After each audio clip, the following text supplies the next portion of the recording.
All right, by request. Chef John, how do you make perfect white rice every time? Well, I'm going to show you my method. It is extremely simple, and if you follow these directions, it will work.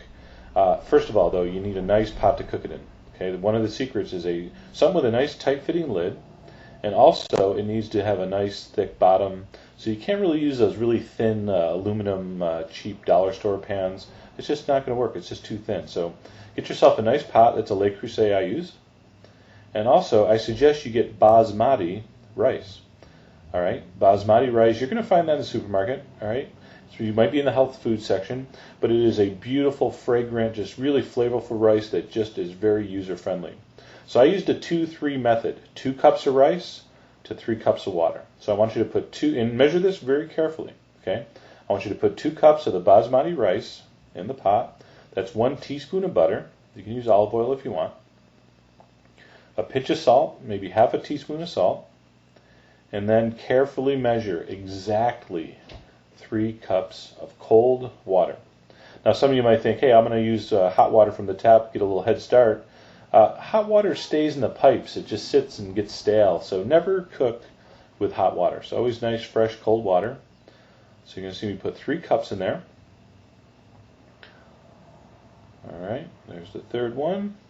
Okay, so it's 2 cups of rice to 3 cups of water. Most people put too much water in the rice, so if you use that proportion, it's going to be great. Take a fork and give it just a quick stir, and that's going to go on high heat, okay? I want you to put it on high heat, and when you just see it start to simmer, see that just the bubbles in the middle started coming up? All right, it's not a rolling boil, but it came to a simmer. I give it 1 quick stir with the fork, and I want you to cover it. And I want you to turn the heat down to low.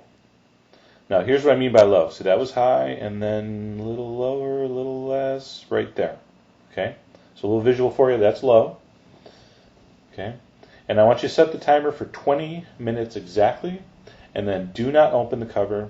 Do not touch it. Don't do anything for 20 minutes. When the timer goes off, take off the lid, 1 basmati, 2 basmati.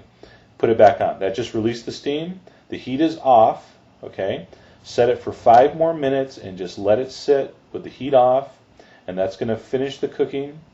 You're going to take the lid off, and you're going to find beautiful, beautiful rice. Now, with a fork, at this point, you want to fluff it, okay?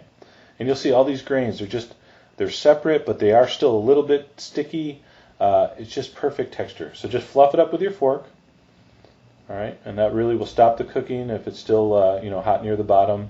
And just you're just using the tips of the fork to kind of break things up. And when you put it in your bowl, you're going to find the most delicious, see that?